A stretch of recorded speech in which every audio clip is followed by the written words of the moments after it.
বাসস্থান বানালাম থাকার জন্য, থাকার জায়গা আমি দিলাম, খাওয়া দিলাম আমি, বেতন দিলাম মোট 15,000 টাকা প্রত্যেক মাসে। তাহলে এবার পয়েন্টটা বলছেন, এক্সাম্পল দিলাম তাফসীরটাকে হাইলাইট করার জন্য।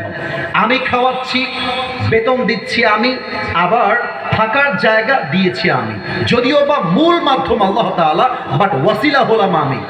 এবার নাটোরবাসীর মেধা পরীক্ষা করতে চাই, যেহেতু বেতন দিচ্ছি আমি, থাকার জায়গা দিয়েছি আমি, আবার খাওয়াটাও দিচ্ছি আমি, বস কি আপনি না আমি? আমি আমি নিজেকে বড় মনে করছি না, জাস্ট উত্তর চাই, আপনি না আমি? আমি হলাম বস। কেন? বেতনটা আমি দেই, থাকার জায়গা আমি দিয়েছি, হ্যাঁ, খাওয়ার জায়গা আমি দিয়েছি।